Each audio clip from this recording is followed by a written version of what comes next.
Paano kung isang araw makatanggap ka ng isang mysterious package na ang laman ay isang manikang nagngangalang Annabelle? Tatanggapin mo ba? O itatapon? Paano kung isang araw pagising mo, katabi mo na pala sa higaan tong manikang to pagkatapos mong piliin na itapon? Marahil isa na si Annabelle sa mga manikang pinakasikat na kilala ng karamihan sa atin ngayon. Hindi dahil cute siya, kundi dahil sa madilim at nakakatakot na istoryang bumabalot dito, na mas nakakatakot pa kesa sa napanood natin sa movies. Yes, tama ang narinig mo. Mas higit pa sa inaakala natin ang kwento sa likod ng manikang si Annabelle. First things first. Siguraduhin mo munang i-check ang ilalim ng kama mo bago natin simulan ang totoong kwento. So eto na nga. Since nandito ka, malamang pamilyar ka na sa pelikulang The Conjuring na pinalabas noong taong 2013. Kung saan unang na-feature o unang pinakita ang manikang si Annabelle. Sa movie, si Annabelle, isang porselanang manika na binigay ng isang babae sa kanyang anak bilang regalo noong 28th birthday nito. Nakalaunan ay nagpakita na ng mga weird at creepy na kaganapan.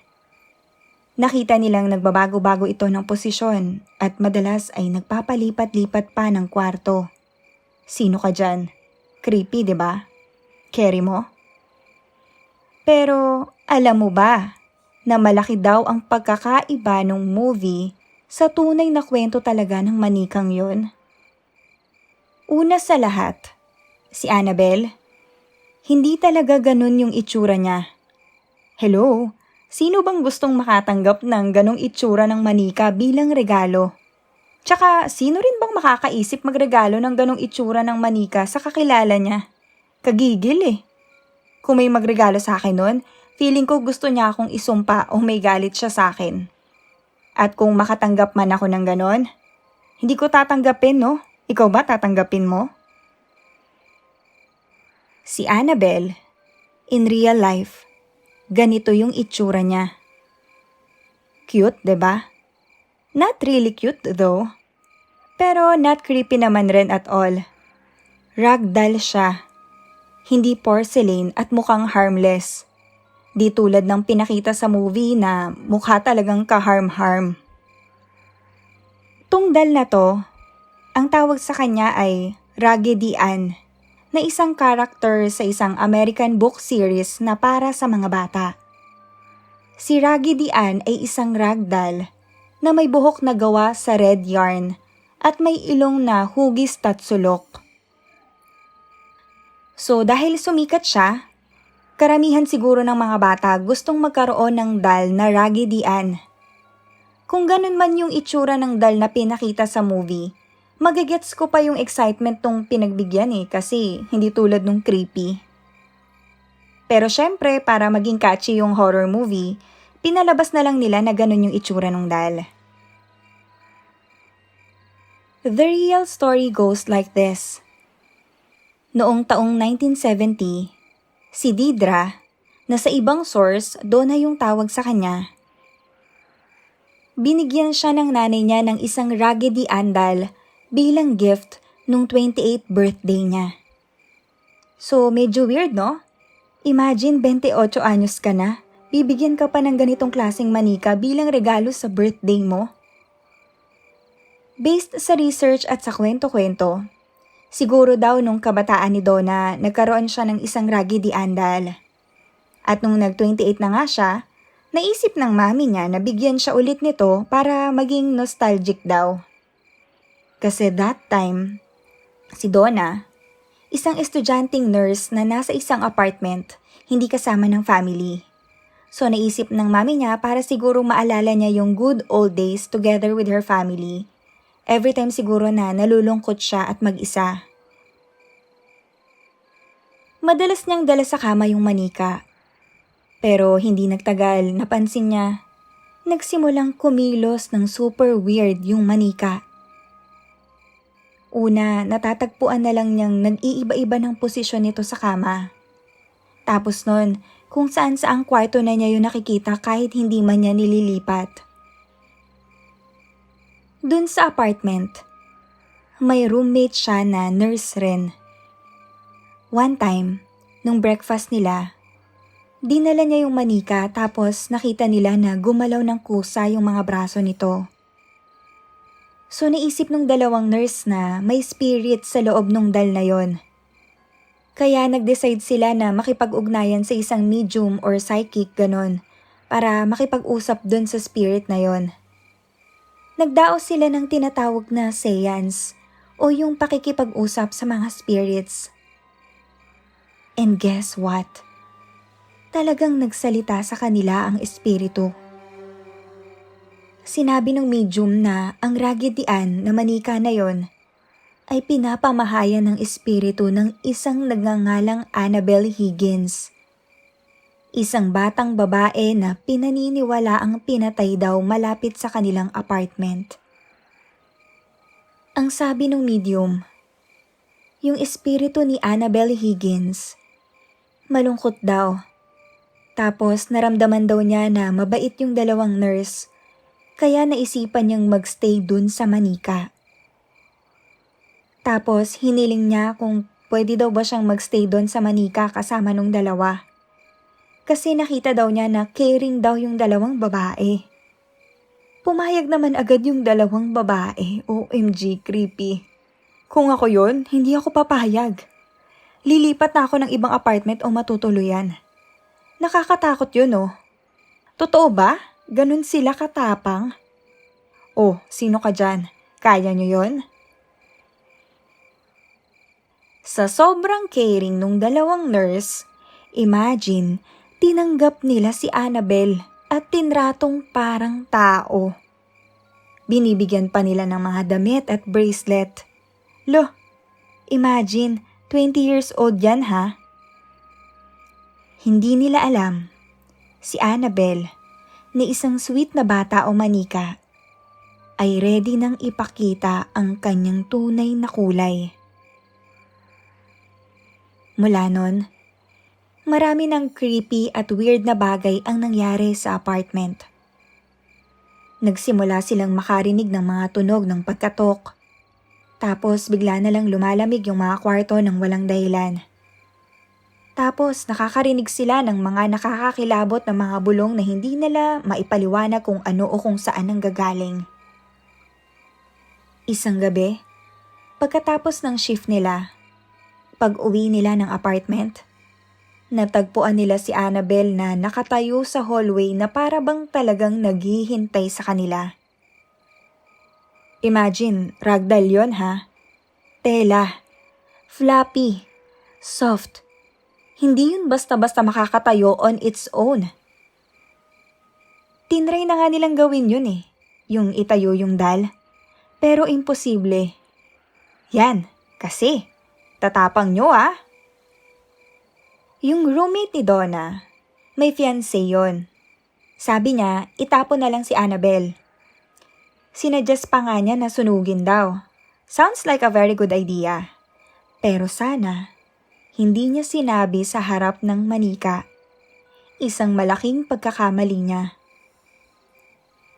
Nang gabing yon, nagkaroon siya ng nakakakilabot na bangungot na si Annabelle ay lumulutang sa ibabaw niya at sinubukang sakalin siya. Hindi siya makagalaw. Dahil sa bangungot na yon, nung magising siya, hinagis niya si Annabelle sa kabilang kwarto at nagsisigaw. Right after nun, bigla siyang nagkaroon ng 7 malalaking scratches sa katawan niya. Pagkatapos nun, nagsimulang makatanggap ng mga creepy message sa parchment paper yung dalawang babae. Ang weird pa dun, wala isa sa kanila ang may-ari ng parchment paper. Inakala pa nilang baka galing yun sa labas, na baka may ibang taong nakakapasok dun sa apartment nila. Pero upon checking, walang paraan para makapasok ang intruders sa apartment nila. Napagtanto nila na ang lahat ng weird na pangyayaring ito walang ibang may kagagawan kundi ang bago nilang housemate na si Annabel lang. At ang huling patunay kaya nila naisip na si Annabel yon ay nung makakita sila ng maliliit na spots ng parang dugo sa may kamay at dibdib ni Annabel. Tsaka nila na-realize na panahon na para humingi ng tulong. Kaya pumunta sila sa kanilang lokal na simbahan para sa guidance. Pero yung pari doon, sinuggest yung kakilala niyang paranormal professionals na siguro daw makakatulong sa kanila para malutas ito ng tuluyan. So, eto na nga yung sumunod. Dito na papasok ngayon si Ed at Lorraine Warren. Yung sweet na mag-asawa dun sa movie na The Conjuring. Oh, naalala mo na. Tinatawag silang ghost hunters at paranormal researchers. Pero mas prefer nila na Ed at Lorraine na lang ang itawag sa kanila. Itinatag ni na Ed at Lorraine Warren ang New England Society for Psychic Research o NESPR noong taong 1952. Kumikita at nabubuhay sila sa pamamagitan ng pagtulong sa mga taong nakakaranas ng paranormal activities. Sa loob ng 40 years, nakapag-imbestiga sila ng higit sa 10,000 di umanong pagmumulto at mga demonic possession. Kaya noong taong 1970s at 80s, sila talaga yung tinatawag tuwing may mga kababalaghang nangyayari. Mapamulto man yan sa basement, sa attic o possessed na mga laruan. Dito ngayon pumapasok ang 3 yugto ng demonic activity. Una, infestation. Pangalawa, oppression. At panghuli ay possession. Infestation. Yan yung mga boses, mga footsteps, at yung pakiramdam na merong ibang presence ng something. Ang Raggedy Ann version ni Annabel, yun yung unang major case ni Ed at Lorraine. Nakausap nila yung 2 estudyanteng nurse para tignan kung maaari nilang matulungan si Annabel sa kanyang masamang pag-uugali. Pero nagulat yung mag-asawa nung malaman nila na tinatrato ng 2 nurse si Annabel na parang tunay na tao o bata na para sa mga Warrens ay isang bagay na sobrang nakakatakot. Dahil ayon sa mag-asawang Warren, hindi daw pinapayagan ng Diyos ang espiritu ng isang bata na pumasok sa isang manika. Ito daw ay isang demonyo na nagpapanggap bilang bata para makuha ang simpatsya ng 2 babae. So, ano kayang gagawin nila para itigil yung kademonyohang nagaganap na yon? Mukhang kailangan ng exorcism na isang napakamapanganib na seremonya.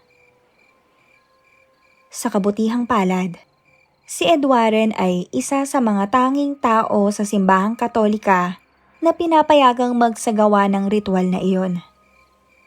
Sinagawa nila yung ritual, tapos nilinis ng mga Warrens yung bahay at yung 2 nurse. Pero sobrang powerful nung spirit. Nakahinga ng maluwag si Donna nung pumayag yung mag-asawa na iuwi si Annabel sa lugar nila para ilayo at itago. Even yung biyahe ng mag-asawa pag-uwi, hindi naging magandang experience. Madalas silang masiraan ng sasakyan. Alam na natin kung sino yung dapat sisihin doon. Marami pang nangyaring hindi maganda sa biyahe. Na tumigil lang nung binasa nila yon ng holy water. Scary! Kahit nung naiuwi na nila si Annabel, tuloy pa rin yung creepiness. Kwento ni Ed na nahuli niyang lumulutang yung manika sa tabi ng kanyang mesa. Kaya napagdesisyon na nilang itago ito at ihiwalay ng kwarto. Ngunit hindi pa rin doon nagtapos ang kilabot ni Annabel. Kahit ang mga pare, hindi rin nakaligtas. Yung mag-asawa, may kaibigan silang pare na bumisita sa kanila. Isang araw in-invite sila ng pare na yon sa isang ride dahil bago yung sasakyan niya. Kalaunan, nag-request siya na makita si Annabelle. Nang tinignan niya, kinuha niya ito at hinagis. Ayon kay Ed, sinabi ng pari na ang Diyos ay mas makapangyarihan kaysa sa demonyo. Pero hindi niyo napigilan si Annabelle na gumawa pa rin ng mga hindi magandang kababalaghan. Ilang oras ang lumipas. Umuwi na ang pare. Naaksidente siya.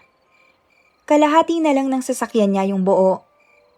Yung kalahating bahagi naman ng sasakyan, naputol ng isang tractor-trailer truck.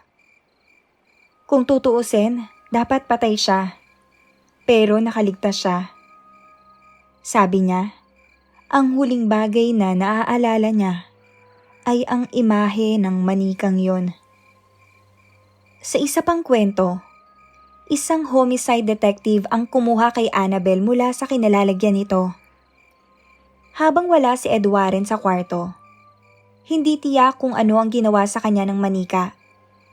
Pero sobrang traumatized yung detective, ni hindi siya makapagsalita tungkol dito. Yung mag-asawa, meron silang ocular museum. Isang kwarto kung saan nila nilalagay o tinatago yung mga nakukuha nilang mga sinumpang gamit o napoposes na gamit mula sa mga kaso na mga nahawakan nila. Lahat ng gamit dito ay kinuha mula sa mga lugar kung saan ang mga tao ay pinatay o nasugatan sa napakaraming paraan. Hindi ako makapaniwala na nasa bahay lang nila yon. Hindi ko ma-imagine. Scary masyado. Imagine, mga possessed na bagay, nasa isang parte lang ng bahay nyo. Nasa tabi-tabi lang. Creepy. Kahit pa pinapabless nila yun sa pare once a week. Hindi nila kailanman sinira ang mga ito para hindi makalabas ang demonic energy sa loob nun. Dagdag pa, nakakakuha sila ng bayad para sa pagpasok ng mga item na yun sa kanila mula sa pinanggalingan nun.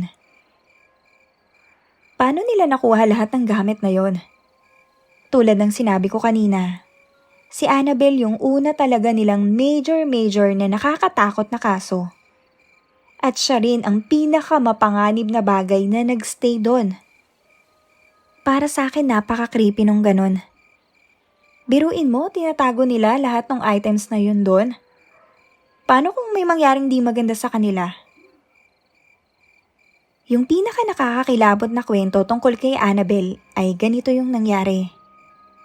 Nung nasa museum na to isang grupo ng mga estudyanteng nasa college ang bumisita doon. Isang estudyante yung nagbiro kay Annabelle na hihiwain siya. Very bad idea, boy! Pinalabas agad ni Ed Warren sa museum yung estudyanteng yon kasama ng kanyang girlfriend. At umalis sila doon gamit yung motor na dala nila. Almost 3 hours later, natagpo ang patay yung lalaki na yon. Yung girlfriend niya, buhay! Kwento ng babae, habang nasa biyahe sila, nagsasalita daw yung lalaki at tumatawa. Pagkatapos nun, bigla na lang daw silang nagdire-diretso at sumalpok sa puno. Yung babae naman na yon, nabuhay, pero na-ospital daw ng 1 taon. Medyo nakakakilabot, 'di ba? Sabi nga nila, huwag mo daw hinahamon ng mga demonyo. Si Ed at Lorraine ay na-involve pa sa maraming ganitong kaso. Ilan sa mga ito ay baka familiar na sa inyo kasi ginawa na rin to ng mga movies. Isa sa pinakasikat ay ang Amityville Horror noong 1975. Ang kwento nito ay umikot sa isang masamang espiritu na nasa isang isinumpang bahay. Tapos, tinorture niya yung pamilya na nakatira doon.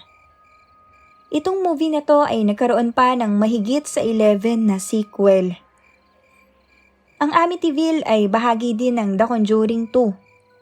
Pero yung story nun, iba pang kaso na nangyari sa UK taong 1977 at kilala bilang Enfield Poltergeist. 3 magkakapatid, Sina Janet, Margaret at si Billy ang tinorture ng isang galit na multo na tinatawag na poltergeist. Maraming nakakakilabot na bagay ang ginawa ng poltergeist. Tulad ng paggalaw ng mga furnitures at paghagis dun sa mga bata. Tuloy-tuloy yung mga naririnig nilang mga malalakas na pagkatok sa pader. Tsaka mga nakakatakot na boses. Minsan pa sinasaniban sila. May interview pa nga sila na nagbabago yung boses nila. May ibang report na minsan may nakakakita raw kay Janet na lumulutang pati yung mga laruan at sapatos. Marami daw nakawites ng mga kababalaghang yun. Pero marami pa rin ang hindi naniniwala. Marami sa cases na nahawakan ng Warrens ay bumabagsak sa mga sintomas ng schizophrenia, addiction, at family problems. Sayang kasi walang pinayagang i-verify ang anumang ginawa ng mga Warrens. Madalas, hindi daw pinapayagan ni Ed ang sino man na i-verify ang mga detalye. Bagaman nagbahagi sila ng ilang impormasyon sa mga pelikula at mga libro. Pero bakit naman hindi papayagan yung ibang mga curious lang rin naman? Tulad ng mga nurse na kanilang nailigtas mula kay Annabelle. Tumanggi silang magpakita at magkwento sa anumang record upang i-certify ang kanilang kwento. Pero ang pinaka-curious ako, kung talagang mapanganib yung mga bagay na yon na nasa museum, bakit pinapayagan pa rin nila ang public na makita, mapuntahan at malapitan yon, 'di ba? Weird. Marami pa ring hindi naniniwala sa mga Warrens at tinatawag silang mga sinungaling. May mga nagsasabi na wala pa bang camera nun? Hindi pa ba uso ang mga recording equipment nun?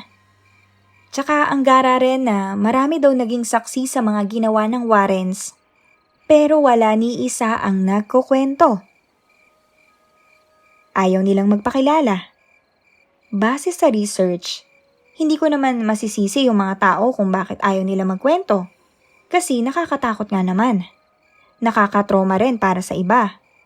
Pero still, curious pa rin ako.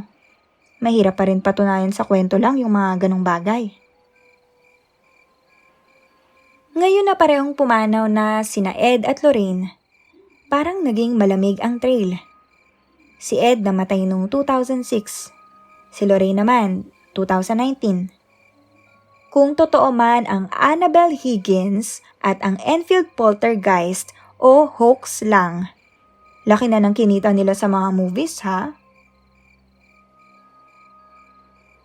Sa dami na ng mga kababalaghang nangyayari dito sa mundo tulad ng aliens, ang hirap tiyakin kung ano ba talaga yung totoo sa hindi. Yun yung jowa mo, nalaman mo bang niloloko ka na niya? Ang hirap naman alamin kung ano yung totoo sa peke. Ikaw, ano tingin mo sa mga nakakatakot na kwento na to? Naniniwala ka ba sa mga kaso ng Warrens?